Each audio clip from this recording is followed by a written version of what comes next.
Bobby Morris. Another gear change. Back across the start-finish line. Change down. The left-hander. And on the way up Mountain Straight. Fairly angry Bobby Morris there, calling out to the driver of the car in front and waving his fist as he went by. Telling him to back off. One thing I think we should recognise is the drivers in this race, particularly in the quick cars, are under immense emotional pressure. They've got to be at absolutely top pitch in terms of concentration for the full period of the race, and they get very wound up. We were expecting to see Bobby Morris come in to hand over to Allan Moffat. In fact, I think Chris Economaki has Allan Moffat with him down in the pits right now. Okay, Allan, you're going to get back in the race. What about stepping into a car you've never driven before from a standpoint of seat positioning, seat belt adjustment, all that stuff? We're about the same, Chris, and the cars are prepared good. Malloy and I have been working together. We're all mates in this business, and we got parts, and some of my parts are in this car anyway. Well, here you go. It's time to go to work, Allan. Good luck. Good on you, Edsel. That's a great kit. Okay. And now here's the car in the pits. Bob Morris will be getting out. And, oh, we've got some damage here in the front corner.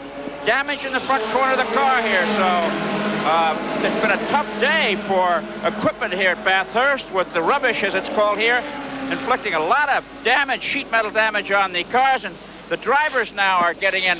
Morris is adjusting Moffat's seat harness to help him get in, filling up the fluid container so that Allan will have something to drink. Unfortunately, we forgot to start our stopwatch when all this began, so we'd have a clocking on this, but it seems to be going quite well. And for the second time today, the car is getting new tires. Now, this is rather a surprise. Before the race, Morris said he hoped the car could go the distance on 2 sets of tires. Well, they've already used up, they're on their 3rd set now, at least on the right side of the car, which is an indication of how hard the car is being pushed out there on the racetrack. Windshield being wiped, and it's one-stop service at its glorious best down here on pit road for the Mount Panorama Circuit. The fueling process is over, the tire changing, and there's oil being added as well. So it should be just a few moments before the car goes off. We're going to try then and get a word with driver Bob Morris, who is, there's a fire under the hood, here. A small fire under the hood. We're going to need a fire extinguisher down here. We're really in on what's happening at this pit stop. We wonder if Allan Moffat knows how to work with the television, whether our mics are hooked up to him or not. And a couple of seconds, it'll be able to go. And he's off and running, rejoining the fray. And let's now try and get a word with Bob Morris over here, driving the Channel 7 Breville entry. While you're searching for him, Chris, his stop was 1 minute 43.8 seconds. A minute. Can we have a look at you here, Bob? 1 minute 46 seconds. Tires, gas. We had a little fire under the hood. I'll let you know. Put out. What kind of shape are you in? I'm a little bit tired, but the car is brand new. Really? Yeah, the Ford is running like to perfection. Absolutely as we started. The temperatures are hanging in the right places, braking exactly the same place, brand new. Did you have a little trouble earlier with an ignition switch or something?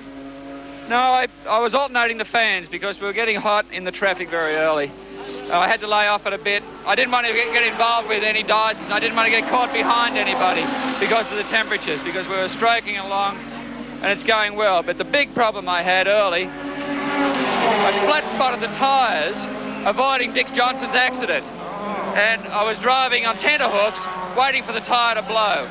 I could feel it was a very big flat spot, and I just had to go as far as I could. And every right-hand corner I went round, I half expected to run into the fence because the tire was ready to go any time. The right front corner, Bob, has got some damage. The lens of the headlamp is out and everything. What caused all that? Well, I bumped John Harvey at Forest Elbow. It was an accidental thing, and, you know, I had a bit of a talk to him. He said, it's all right. You know, it was one of those things. I slid in there a little bit deep, and he takes a different line, and it was just a tap. And it broke the glass, and it was a little bit dangerous because going down the main straight, bits of glass were flying off. I could see them shooting past the window like bullets. And I didn't want any to come inside. What about the decision to replace your regular co-driver with Moffat? Were you consulted on that? I was at the first pit stop. We'll see. I think, you know, we've got 3 good drivers, we've got 4 good drivers to get the car home, so good. How tough will it be for Moffat in the first few laps getting into a strange automobile? He's a professional driver. He's driven his own Falcon round here. It'll be no trouble. 2 or 3 laps, he'll be down to the right times. And, you know, I just hope we keep it going. A little out of breath, though, Bob. Well, the big and the important question, Bob, will Alan be able to run our television camera properly? Well, we didn't have the sound hooked up, apparently, so the camera is going, and he just... Give us great pictures. Well, I'd like to have a look at some of them. Well, come on up and take a look now. Right, but I must say that it's fantastic for Bill O'Brien to step aside and let Alan Moffat in the car. Well, okay, have your drink and take your rest, and thanks for being so cooperative. Bob Morris, a tired but a very happy man, and he says the Falcon's going to win. Back to the booth. Okay, thank you very much, Chris O'Connor. There's Big Al. Number 7 is the number, and we'll have more pictures from the car and plenty more action live from Mount Panorama at Bathurst as soon as we return. We're back live at Mount Panorama in the cockpit with Alan Moffat. And I think it will give us an opportunity to make a comparison in the driving style of Bobby Morris that we've seen throughout the telecast today, and Alan Moffat. Moffat in more the reclining position and very, very graceful with the arms. It all seems to be somewhat of a Sunday drive, although he's fairly busy at this stage because of the location at the racetrack. Yeah, unusual driving style, Mark. I've been watching him. I've never had the chance to see him, but in action naturally before. But watch his left hand. It's the working hand, and it has the most unusual position on the wheel, and that's more than most people would recommend in terms of the crossover. When he's cornering, he has both hands up in the classic 10-2 or maybe 1/4-3 position. But when he's on the straight, he just gives his left hand a rest and puts it on the spoke like a Sydney taxi driver. I know many Sydney taxi drivers that don't drive as smoothly as that, let me tell you. They drive as quickly. Look at the left hand, the way he has that reverse grip. Most unusual. There he is coming across the top of the mountain, and our cameras will follow him inside and outside the car as he now starts the drop now into the S's.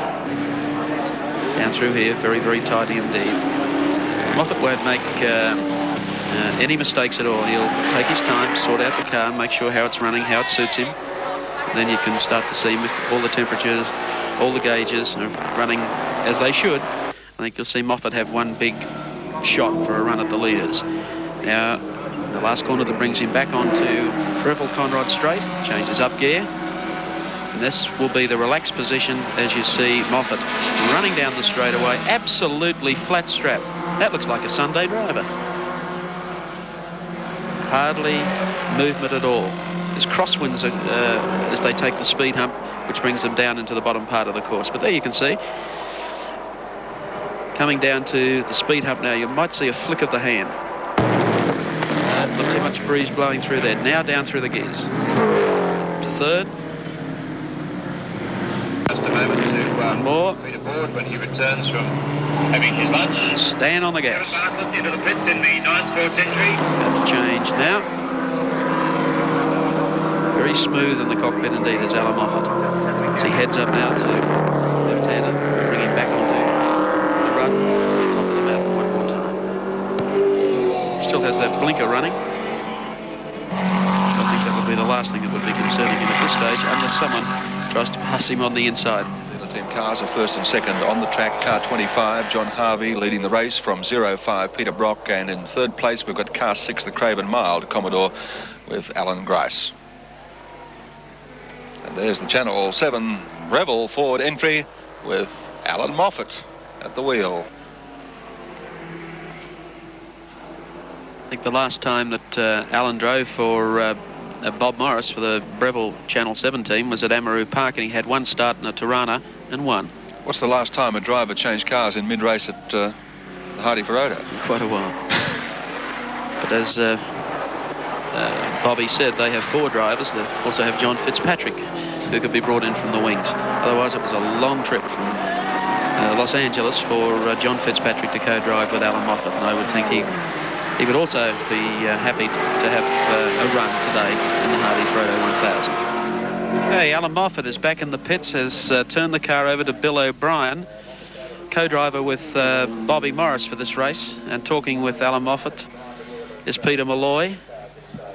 the team manager for the Breville 7 team. Moffat was called in, we believe, 1 or 2 laps earlier, stayed out on the track another lap.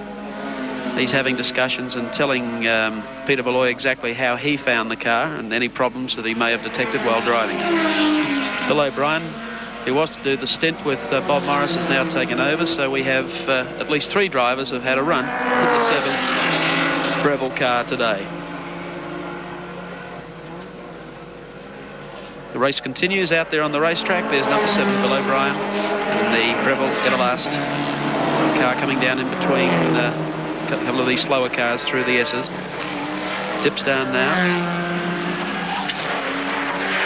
Our static camera position where you can see the cars really working, bottoming on the pavement through that section of the track. Just a minute, we've got Bobby Morris's car there with Bill O'Brien in it, stopped on the track. Now that's the car that was running fourth, the Channel 7 car. He has stopped on the track. I might throw back to you, Mike Raymond.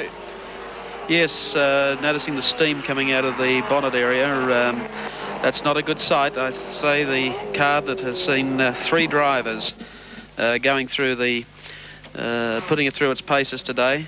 There's Bob Morris and Allan Moffat down in the pit. They're watching the screen. They can see what's happened at the top of the circuit. They probably don't know precisely what has happened. That's a very dejected Bobby Morris, who stands there, arm around the shoulder from Allan Moffat, saying, "It always feels terrible, but I felt that way myself once or twice." In the pits at Mount Panorama, I'm talking with Allan Moffat, and I don't think in all the years I've been coming to Bathurst, Alan, I have ever spoken to a driver who's retired twice in the one race. I'm sorry I didn't hear you then, Evan. I was saying I've never spoken to a driver, oh, I'm losing my voice like you're losing cars. I've never spoken to a driver who's retired twice in the same race. Yes, that is a bit of a unique novelty, isn't it? Do you think you might know what the trouble is that stopped Bill O'Brien out on the track in the Channel 7 car? If it had been anybody else but Peter Malloy, I wouldn't have come in. I have a high regard for Peter, and it was his car and his team. He gave me the hurry up sign, and I thought, well, okay, I'll go a little bit harder. But I was driving it like I would drive my own, with a view to the afternoon time, and we had a long way to go. They were a little nervous about their brake wear pad rate, and I thought, well, I'm just going to drive it exactly the way I would my own. And I was aware of the fact when the Holden went by, okay, times were slipping away, but we had a long way to go. When Peter gave it to me the second time, I knew there was no alternative. I came in. There's a very disappointed man there, Bobby Morris. How's he taking it? Well, he is disappointed because I did have a professional words to him, and I said, no, I thought it was a mistake to come in. I was driving it the way I thought we could finish the race. And he said, no, it was go or blow. So obviously, Bill O'Brien just put it in a little harder than he would have liked to. I thought, I never like thrashing a car. I never do. I think, and when you do, you have to know it yourself. And you can't get into a car, have people telling you to take it easy on the brakes, hold the revs down to 6.5, and break the damn lap record. So I can appreciate they were disappointed. Maybe I wasn't going as fast as they would like me to be going. There was a dump truck in the middle of the S's down in the dip. There was oil in the S's. The other Marlboro car crashed in the S's. Naturally, I wasn't going the speeds that Bobby Morris was going. But I thought the plan would be to hand it back to him a car that he could take to the finish line. That's how we've won here in the past, so I did nothing I would normally not do. You felt you were still in a winning position? Well, at this time of the day, Evan, anybody's in a winning position. And certainly we're not in a winning position now because we're not circulating. It's been an extraordinary race, Allan Moffat. What's the reason that so many cars have had trouble? I really don't think I can put that down to anything, Evan, other than that we're still going through the new phase of regulations. The 1980 decade start when we've got new regulations, and it does take a long time to get to grips with a particular. There's so many parameters, so many facets, so many angles go into preparing a good race car, and I don't think all the teams are really 100% to grips with them yet. And so Bobby Morris on camera now, Allan Moffat and Bill O'Brien. 3 drivers out of this year's Hardie-Ferodo 1000, and the men leading are in the order in which they came last year. Number 1, Peter Brock, number 2, Peter Jansen, and number 3, Alan Grice. That really is extraordinary. Makes you almost start believing in a Commodore, doesn't it? Evan had an interview with Allan Moffat a while ago. Yes. He seemed to believe that he was driving the car as he would his own, and that was conserving it to finish. Well, is there some conjecture that Moffat was too hard on the car or wasn't going fast enough for the team's liking? Well, he definitely wasn't going fast enough for the teams like him, because I was using the rev limit that we'd set at 6,500, and I generally looking after the car, and we were averaging 26s with a few 25s thrown in, and Moffat was 32s and 33s, so it was disappointing to see him going so slowly. Yes. We did wave him on. Alan Grice. Oh, there's a bit of drama there. He's off at the bottom of Breville Conrod Straight into the sand. Commodores do have troubles. Change down the left-hander. And on the way up Mountain Straight. Together, we're all mates in this business.